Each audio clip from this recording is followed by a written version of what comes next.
8월 1일 오늘의 말씀은 요한계시록 21장 1절에서 8절입니다.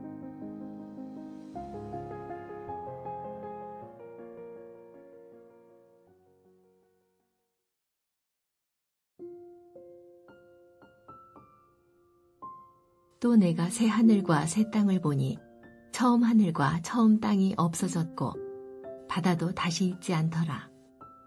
또 내가 보매 거룩한 성 새 예루살렘이 하나님께로부터 하늘에서 내려오니 그 준비한 것이 신부가 남편을 위하여 단장한 것 같더라. 내가 들으니 보좌에서 큰 음성이 나서 이르되 보라, 하나님의 장막이 사람들과 함께 있음에 하나님이 그들과 함께 계시리니 그들은 하나님의 백성이 되고 하나님은 친히 그들과 함께 계셔서 모든 눈물을 그 눈에서 닦아주시니 다시는 사망이 없고 애통하는 것이나 곡하는 것이나 아픈 것이 다시 있지 아니하리니 처음 것들이 다 지나갔음이러라. 보좌에 앉으신 이가 이르시되 보라, 내가 만물을 새롭게 하노라 하시고 또 이르시되 이 말은 신실하고 참되니 기록하라 하시고 또 내게 말씀하시되 이루었도다. 나는 알파와 오메가요 처음과 마지막이라. 내가 생명수 샘물을 목마른 자에게 값없이 주리니 이기는 자는 이것들을 상속으로 받으리라. 나는 그의 하나님이 되고 그는 내 아들이 되리라. 그러나 두려워하는 자들과 믿지 아니하는 자들과 흉악한 자들과 살인자들과 음행하는 자들과 점술가들과 우상 숭배자들과 거짓말하는 모든 자들은 불과 유황으로 타는 못에 던져지리니 이것이 둘째 사망이라. 안녕하세요. 요한계시록 21장 1절부터 8절을 묵상하겠습니다. 요한계시록은 그리스도께서 사탄과의 싸움에서 승리할 것을 그림 이미지로 보여주고 있습니다. 하나님께서 요한에게 보여준 그림 언어는 1세기 교회가 처한 상황을 빗댄 것으로 그 당시 성도들이 이해할 수 있는 것들이었습니다. 하나님께서는 그리스도께서 승리하신 것처럼 이 땅의 교회도 결국 승리하게 될 것을 말씀하시면서 성도들을 격려하고 응원하십니다. 성도들의 승리는 하나님께서 이미 이루신 사건입니다. 하나님께서 세상을 사랑하셔서 독생자를 보내주셨습니다. 예수님께서는 십자가에서 죽으시고 부활하심으로 죄와 사망을 완전히 이기셨습니다. 죄의 대장인 사탄을 밟아버리셨습니다. 승리한 국가대표 축구 경기 재방송을 보면 긴장감은 없지요. 지고 있더라도 역전승으로 이길 것을 알기에 편안하게 경기를 볼 수 있습니다. 이처럼 하나님께서 우리에게 승리를 보장하셨으니 하나님을 따르면서 겪는 고통, 가난, 위협을 견딜 수 있기를 소원합니다. 요한계시록 21장 1절부터 8절은 앞선 17장 1절부터 20장 15절까지의 심판과 뒤에 등장할 21장 9절부터 22장 5절에 새 예루살렘을 연결하며 하늘에서 내려올 새 예루살렘의 배경과 전체적인 내용을 소개합니다. 요한계시록의 일관된 주제인 심판의 하나님이 곧 구원의 하나님이 되신다는 것을 새하늘과 새 땅의 장면에서 독자들에게 보여주고 있습니다. 요한계시록 21장 1절부터 8절은 거룩한 성 예루살렘이 등장하는 배경과 그곳에서 하게 될 일을 간략하게 소개합니다. 새하늘과 새 땅이 등장하는 것은 단지 악이 사라졌기 때문만이 아니라 하늘에서 거룩한 성 예루살렘이 내려와 새 땅에 자리하게 될 것이기 때문입니다. 그리고 그 공간은 비어있을 곳이 아니라 구원받은 백성들이 하나님과 함께하게 될 곳입니다. 요한계시록은 사람들의 구원과 심판뿐 아니라 그들이 살던 세상과 도시가 어떻게 바뀌는지도 함께 보여주고 있습니다. 1절부터 2절을 살펴보겠습니다. 1절을 보면 처음 하늘과 처음 땅이 없어졌고 바다도 다시 있지 않다고 말합니다. 하늘과 땅, 그리고 산들이 사라지는 모습은 이미 7 봉인의 환상 중 6번째 봉인을 뗄 때 보인 것입니다. 사탄이 서 있었고 짐승이 등장했었던 공간인 바다는 사라져버립니다. 하나님의 심판은 적을 섬멸하는 것으로 끝나지 않으며 그들이 머무는 공간까지 제거하십니다. 바다는 단지 상징적으로 악이 머무는 공간일 뿐만 아니라 현실 세계에서 로마 제국이 무역을 하며 경제적인 부를 창출하기 위해 통제력을 갖고 있던 곳입니다. 하지만 하나님의 임재는 로마 제국이 가장 활발하게 활동했던 무대를 제거함으로써 세계 질서를 재편하는 주관자가 누구인지를 보여줍니다. 요한은 처음 하늘과 처음 땅이 없어지고 새 하늘과 새 땅을 보았습니다. 이것이 무슨 의미일까요? 새 하늘과 새 땅에서 새라는 단어는 전혀 다른 새로운 것이 아니라 질적으로 새롭고 갱신된 상태를 의미합니다. 따라서 새 하늘과 새 땅은 죄와 죽음에서 해방된 회복된 세상으로 이해할 수 있습니다. 이와 자연스럽게 연결해서 볼 때 처음 하늘과 처음 땅은 죄로 인해 타락한 옛 세상을 가리킨다고 해석할 수 있습니다. 처음 하늘과 처음 땅이 없어졌다는 말은 단순한 소멸이라기보다는 죄로 물든 현재의 질서가 종결되고 새 질서로 대체됨을 나타냅니다. 이러한 해석은 칼빈을 중심으로 한 개혁신학 전통에서 주로 나타나며 고신교단을 비롯한 장로교회는 대부분 이 견해를 받아들이고 있습니다.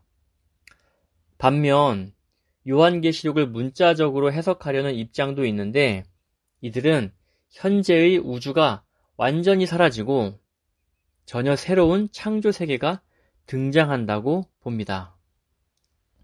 이러한 주장을 펼치는 사람들을 세대주의자라고 부르며 그들은 죄로 오염된 세상은 하나님께서 반드시 제거하셔야 한다는 성경적 근거가 있다고 주장하기도 합니다.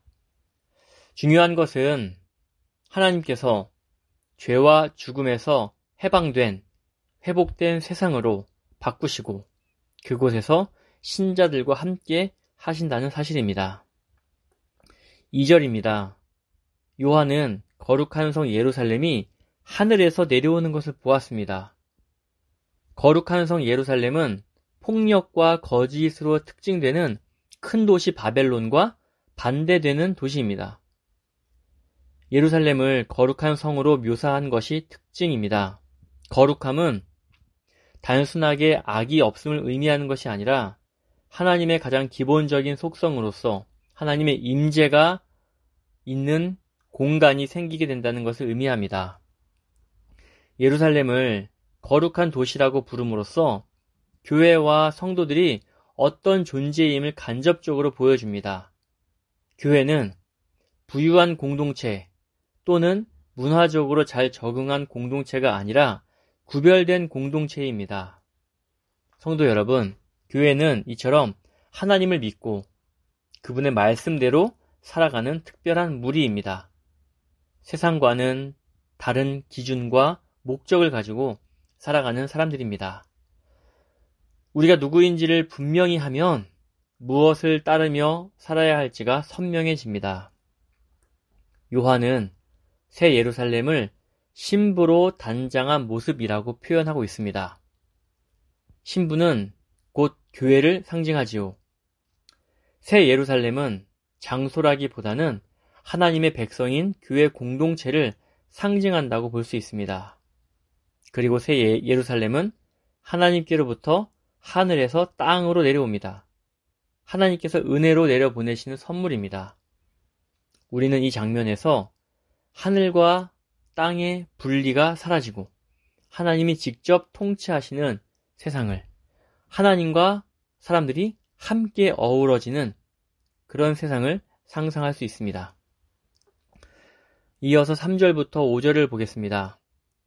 요한은 보좌로부터 하나님의 장막이 사람들과 함께 있을 것이란 소리를 듣습니다. 구약에서는 하늘에 계셨던 하나님의 임재에 대한 모형이 바로 지상에 지어진 장막과 성전이었습니다. 요한계시록 13장에서 짐승이 하나님의 장막을 비방하고 천사는 하늘에서 짐승의 장소를 차단하려고 했습니다. 구약에서는 죄, 심판이 하나님과 인간 사이를 막았으나 새 예루살렘에서는 그를 막을 것이 하나도 없습니다. 하늘에서 내려온 예루살렘에는 오로지 생명만 남습니다. 어서 속히 이런 날이 오기를 기대합니다. 하나님의 장막에서 하나님은 사람들과 함께 계십니다. 하나님께서 약속하신 새하늘과 새 땅에는 더 이상 죽음도, 이별도, 고통도 없습니다. 다시는 사망이 없다는 말씀은 하나님의 백성들이 영원히 안전하고 충만한 기쁨 속에서 산다는 약속입니다. 우리가 지금 경험하는 모든 상실과 두려움은 처음 하늘과 땅의 것들이며 하나님께서 장차 완전히 새로운 질서로 우리를 이끄실 것입니다. 마지막 5절부터 8절을 살펴보겠습니다. 이 본문은 요한계시록 전체의 절정이라 할 수 있으며 하나님께서 보라, 내가 만물을 새롭게 하노라 라고 선언하시는 장면입니다. 이 말씀은 앞서 등장한 새 하늘과 새 땅의 내용을 반복하면서 하나님의 구원이 단지 개인의 회복에 그치는 것이 아니라 온 우주의 질서 자체가 새롭게 되는 것임을 보여줍니다. 그리고 하나님은 예루살렘이라는 기존의 이름을 그대로 사용하시면서 그것을 즐거운 성으로 새롭게 창조하실 것입니다. 하나님께서는 창조 세계를 포기하지 않으시고 끝까지 신실하게 회복하시기 때문에 우리도 그 일에 동참하는 것이 마땅합니다. 보좌에 앉으신 하나님께서 요한에게 말씀하시기를 이 말은 신실하고 참되니 기록하라 하셨습니다. 그리고 이루었다라고도 하셨습니다. 하나님께서 요한에게 보여주고 들려주신 모든 일은 반드시 일어날 일이라는 것을, 그리고 하나님의 시간에선 그 일이 완성되었음을 확증하십니다. 하나님이 주시는 생명수 샘물을 마시는 자는 곧 이기는 자들인데 이들은 로마 박해 속에서도 믿음을 버리지 않은 성도들입니다. 성도 여러분, 하나님께서 이루신 이 일들을 들으며 우리 안에 하나님을 따라 살아갈 용기가 생겨나길 원합니다. 성령님께서 우리를 이끌어 주시길 소원합니다. 오늘 묵상을 정리하겠습니다. 두 가지로 요약할 수 있는데요. 첫째는 하나님께서는 회복하실 새 창조의 약속을 주셨습니다. 요한계시록 21장 1절부터 8절은 하나님의 창조 회복의 절정입니다.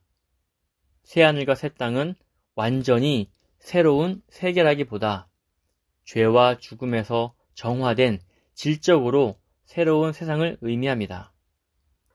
하나님은 슬픔과 고통이 있던 옛 질서를 끝내고 거룩한 성 예루살렘이 하늘에서 내려오며 하나님과 함께하는 회복된 공동체의 삶을 시작하실 것입니다. 둘째, 성도에게 승리가 보장되었습니다. 요한계시록은 1세기 박해받던 성도들에게 그리스도 안에서의 승리는 이미 이루어진 사실이며 성도들은 그 승리에 동참하게 될 것을 확신시켜줍니다. 하나님은 새하늘과 새 땅에서 영원한 생명과 기쁨을 약속하시고 이기는 자들에게는 하나님의 자녀가 되는 영광을 주십니다. 그러므로 성도는 세상 속 고난과 유혹 속에서도 승리를 확신하며 믿음으로 살아갈 용기를 얻을 수 있습니다. 기도하겠습니다. 하나님께서는 세상을 창조하시고 세상을 돌보셨습니다. 인간의 죄가 하나님을 거부하고 세상을 파괴했을 때 아파하시면서도 포기하지 않으셨습니다. 하나님께서 예수 그리스도를 통해 세상을 새롭게 하셨고 하나님을 믿는 성도들에게 생명과 기쁨을 약속하셨습니다. 처음이시고 마지막이신 전능하신 하나님께서 우리가 세상의 고난과 유혹 속에서도 승리를 확신하며 믿음으로 살아갈 용기를 갖도록 도와주시옵소서. 예수 그리스도의 이름으로 기도합니다. 아멘.